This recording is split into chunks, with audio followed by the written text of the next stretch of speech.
حضور پاک چې کله مکه مکرمه فتح کړه نو د مدینې نه چې کوم لښکر د نبی علیہ السلام سره تللی و دا 10,000 کسانو تقریبا، او بیا په مکه کې ورسره 2,000 صحابه کرام نورم ملګري شو، څه د مکی و او څه د غیر چاپیره قبایلو 12,000 شو.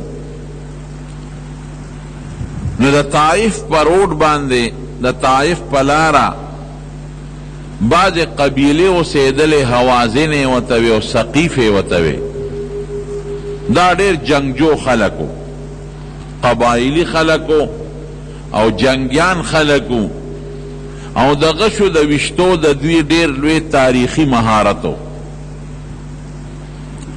هغوی ویرېدل چې مسلمانانو مکه فتح کړه سنه طائف ته مخه ونه کړي او په مونږ باندې حمله ونه کړي. نو هغوی خپل میټینګونه وکړل او بیا فیصله په دې وکړه چې مسلمانان په مونږ خامخا راځي نو مونږ به مخکې شو په مسلمانانو به حمله وکړو. نو هغوی د 100,000 کسانو یو مضبوط لښکر تیار کړ. 100,000 خوله لري، ډېر لوی شی دی. او داسې لښکر یې تیار کړ چې ټول یې مسلح کړل، هر یو له لینده او غشې ورکړل او تورې والا ورکړې، او چې کوم یې مشر و هغه دا فیصله وکړه چې موږ به ځان سره خپلې ښځې او بچیم بوځو. یو بوډا سپین ږیری و درید ابن سما، مخکې به د دوی د جنګونو مشري دغې بوډا کوله.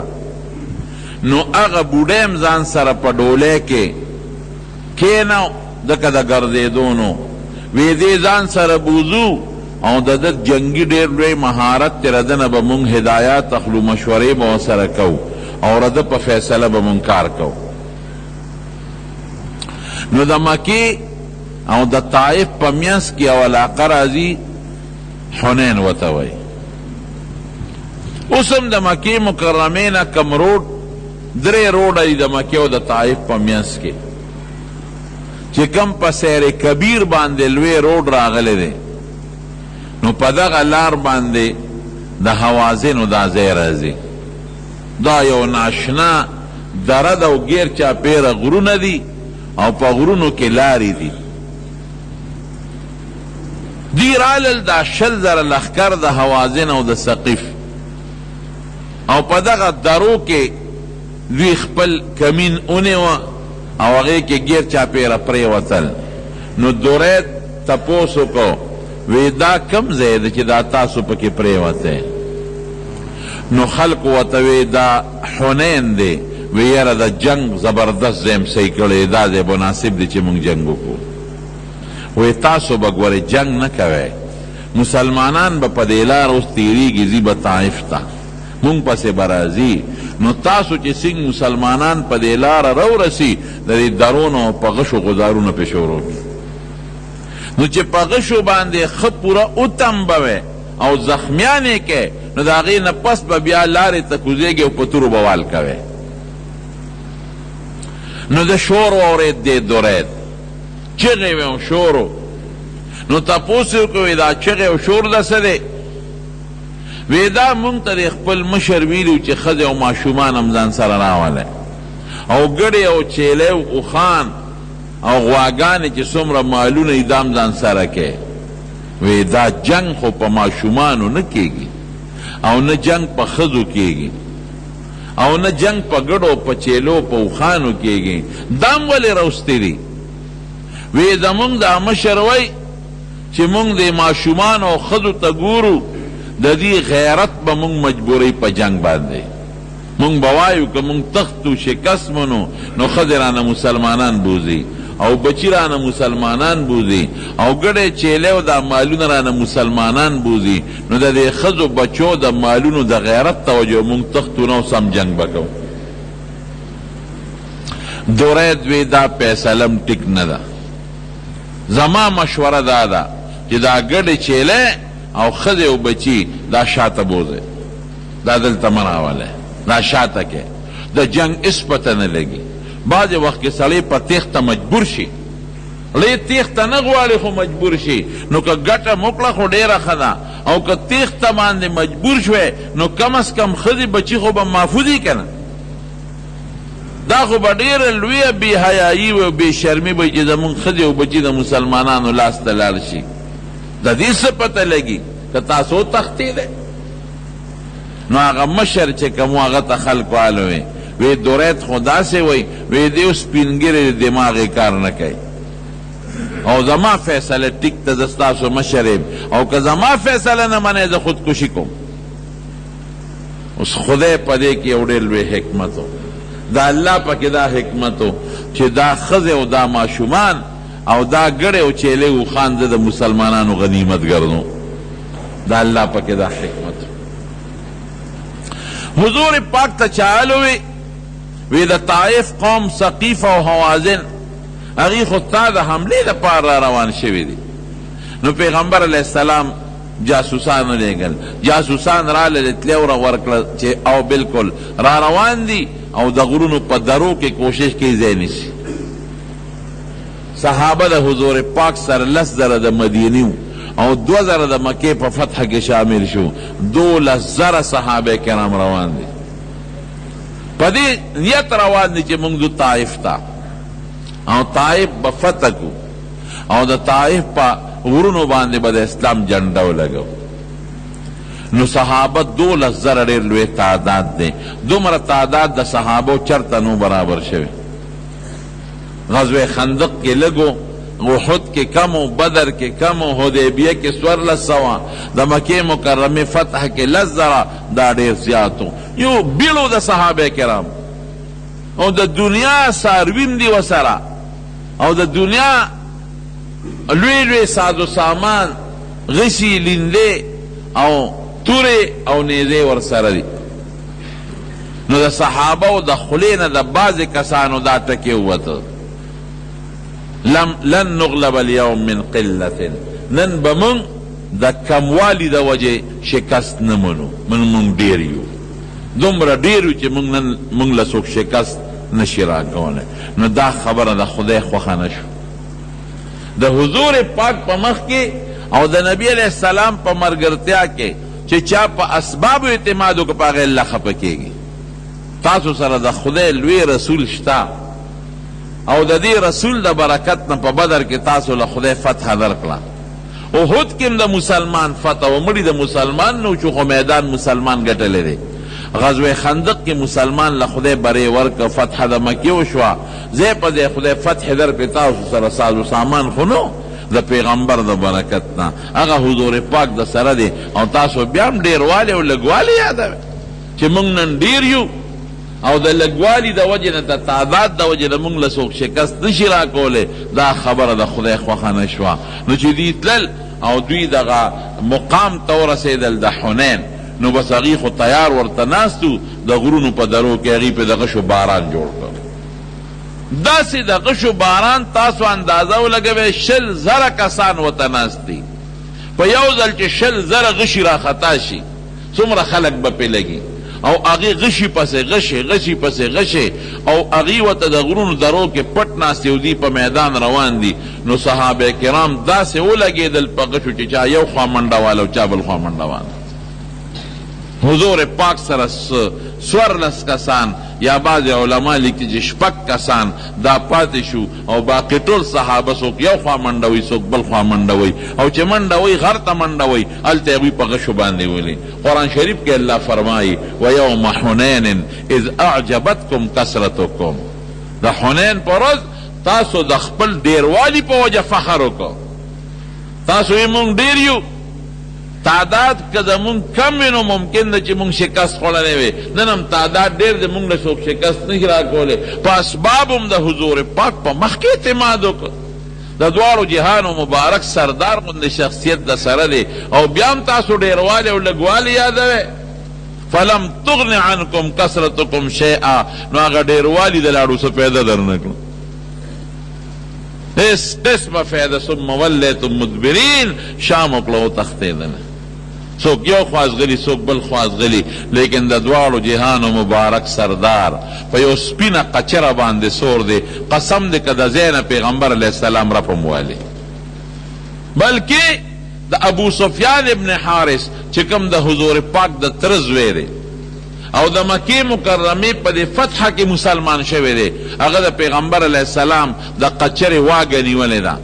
هغه رانیسي چې دا د پیغمبر علیه السلام څاروي مخکې نشي او په غشي ونه لګي، او حضور پاک څاروي له زور لګی چې د ما دا څاروي پرېږده چې مخکې لاړ شي. هغه نه پرېښود حضور پاک زور لګی، هغه نه پرېږدي حضور پاک زور لګی چې هغه څاروي نه پرېښود. نو پیغمبر علیه السلام د څاروي نه راکوز شو او پیاده روان شو او یو ناشنا آواز یې وکړ، وی انا النبی لا کذب، زه پیغمبر یم، زما دا خبره دروغجنه نه ده، زه دروغجن پیغمبر نیم. انا ابن عبد المطلب، زه د عبدالمطلب زوی یم. د عبدالمطلب وینه زما په وجود کې ګرځي. عبدالمطلب په بهادرۍ مشهور انسانو. زما نیکه میدان نه دی پرېښی، زه به څه میدان پرېږدم. یو صحابي نه چا تپوس کړی دی رستو، اولیتم یوم حنین، وی د حنین په ورځ تاسو تښتېدلي یې؟ او ته څه وایي؟ وی مونږ پرېږده زمونږ پیغمبر نه دی تښتېدلی. قسم دی چې زمونږ پیغمبر په ځای ولاړو نه دی تښتېدلی. وی تاسو تښتېدلی یې که نه؟ او ته دا نه وایي چې مونږ تښتېدلی یو یا نه یو تښتېدلی. وی زمونږ پیغمبر نه دی تښتېدلی. ولې؟ په جنگ کې چې بادشاه رستو شي دا شکستی، او په جنگ کې چې بادشاه په ځای ولاړي نو قوم به کله رستو کېږي او کله مخکې کېږي. دې ته شکست څوک نه شکست دې ته وایي چې بادشاه غلام شي، بادشاه وتښتي. نو ورته څه وایي؟ یاره وایي ته مونږ څه کوې، خو زمونږ پیغمبر د ځای نه نه دی ښودی، په ځای حضور پاک ولاړ. او عجیبه حالاتو کې دې وخت کې نبی علیه السلام مبارک ګیر شو. داسې حالاتو کې گیر شو چې بعضې کسان دله مسلمانان نو هم په دې سفر کې دي، بعضې کسان کافران دي د مکې، دله مسلمانان نه دي هم په دې سفر کې دي. یو کافر څه وایي؟ وی یاره نن خو مسلمان وتښتې زړه به مې یخ شي. وایي په خپل ابو سفیان چې د مکې سردارو، ابو سفیان ابن حرب د مکې سردارو او مسلمان شوی دی د مکې پر ورځ، خو اسلام یې لاړه ته نه دی کو شوی. هغه هم څه دوه درې ټکي وویې، وی نن خو دې دوی ټینګ شي که نه، په مونږ راتلل اوس خو دې ټینګ شي که نه. او د عثمان ابن ابي طلحه زوی دی، عمر یې نوم دی، هغه د ده پلار په احد کې مړ شوی، هغه وی حضور پاک نوم یې واخیسته، وی محمد صلی الله علیه وینن محمد راته ځان لګیر شو، د پلار بدل بتیلم. او توره وسره و په نبی علیه السلام، هغه خو چې صحابه لاړل او راشه خپل بدل والا، توره وسره و په نبی علیه السلام یې ورغر وال. چې ورغر یې وال بېهوشي پرې راله او را پرېوتو، بېهوشه شو را پرېوتو. او چې سنګ په هوش کې راغی نو اوچت شو او نبی علیه السلام ته مخامخ ودرېده. وی اوسه پورې مسلمان نوم قسم په خدای چې د خدای رښتونی مسلمان نن ایمان راوړم او کلمه شهادت یې ووایي. ما خو نیت وکړه چې د پلار بدللم، خو زه چاونی هم د دې مرۍ نه معلومیږي دا د خدای پیغمبر الله ستا مدد دی. نو حضور پاک نه صحابه یو خوا بل خوا تتر بتر شو. نو آواز یې وکړه، وی ای د یا اصحاب الحدیبیه، ای د حدیبیې ملګرو، حدیبیه کې تاسو ما سره بیعت نو کړی؟ یا اصحاب الشجره، د حدیبیې د اونې لاندې تاسو بیعت نه دی کړی؟ تاسو چېرته مانه لاړئ؟ خو چې صحابه د آواز واورېد نو صحابه راټول شو، میدان ته راغون شو.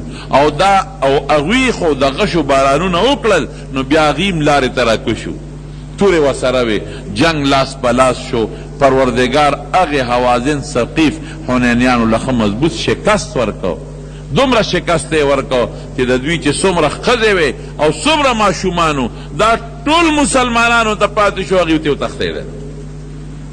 په زرګونو مال تقریبا 20 زره ګډې چیلې دا مسلمانانو له په لاس باندې راغلې، په زرګونو اوښان، غواګانې، ماشومان، بچي، ښځې، دا ټول په غنیمت کې مسلمان ته پاتې شو. نو حضور پاک حکم وکړو، وی دا چې څومره څاروي دي او د کافرانو ښځې او بچي دي دا ټول جعرانې ته بوځئ.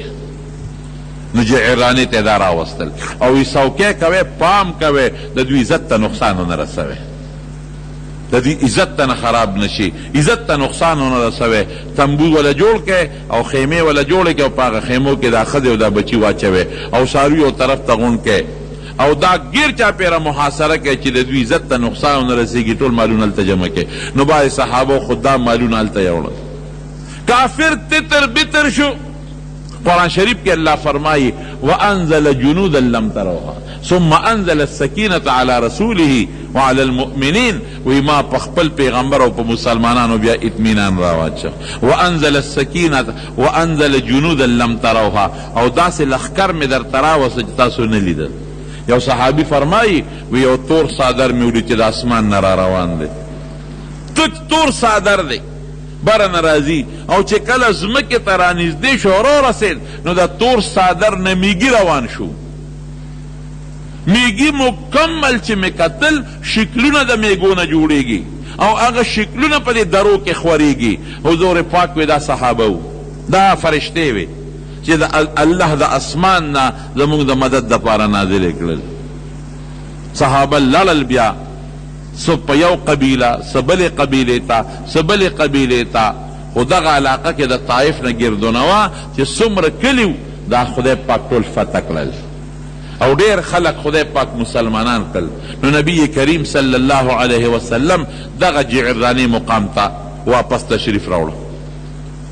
چې راویله صحابو ته وی، صحابه ورته وی صاحب دا غنیمتونه تقسیمو. وی لږ صبر وکړئ، زما اندازه داسې ده چې دا خلق مسلمانیږي، نو که دا مسلمانان شو نو دا مال به ورته واپس ورکو. نو 12 ورځې حضور پاک انتظار وکړو دا جعرانې په میدان کې. نه اوښان تقسیمول او نه مالونه او نه دا غنیمت تقسیمو. 12 ورځې انتظار وکړو چې که دا خدای راوستل چې دا خپل سیرونه ورته واپس کړو، خو دوی رانغلل. نو چې رانغلل نو پیغمبر علیه السلام مالونه تقسیم کړل، ګډې چیلې هم تقسیم کړي، اوښان هم تقسیم کړل او چې هغه کم ښځې بچي دي هغه هم په غنیمت کې مسلمان ته ورسېدل، هغه هم تقسیم کړل.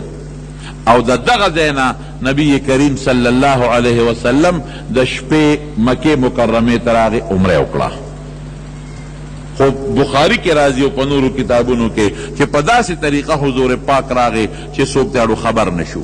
نږدې مرګرو ته پته و بل څوک خبر نشو. ولې که زه ځم صحابو ته پته لګي بیا خو دا ټول ځي عمرې له. نو د شپې ماسخوتن نه پس راغی نبی علیہ السلام د مکې مکرمه کې د بیت الله طواف وکړو، سعی وکړه، عمره وکړه او عتاب ابن اسید رضی الله عنه د مکې والی گورنر مقرر کړ او بیا واپس لاړ جعرانې ته. نږدې خلکو ته پته ولګېده او بل چا ته پته نه لګي. نو په دې وجه خلک د جعرانې نه عمره کوي. په 8م کال په ذیقعده کې حضور پاک د جعرانې نه عمره کړې ده. غنیمتونه تقسیم شو، د اوبو انتهایی قلتو اوبه نه وې. صحابه راغلل حضور پاک ته شکایت وکړو، وی صاحب خلک د تندې مري، مونږ سره خپل څاروي دي او چې کوم هم د کافرانو نه په غنیمت کې ونیول په زرګاو څاروي هغه دي، لکونو ته تعداد رسیږي او صاحب مونږ سره اوبه نشته. وی چې ته کوي وګوره، وی صاحب کوي خو شته خو زنځېده، یو ګوټو به پکې نشته. وی لږې غوندې ماله پیدا کې. یو صحابي سره په مشک کې لږې غوندې اوبه وې، راغی رسول الله مبارک د کوي په غاړه کېناسته او هغه لږې اوبو کې لاړې مبارکې تو کړلې او کوي کې ور وغورځولې او خپل غشې راواغېست، هغه یې په کوي کې وغورځاو. وی سر پې کېدی لږ سات، سر یې پې کېښود. وی اوس دې سر لر کې او تکړه شی چې څومره اوبه مو خوښې ترې وباسې.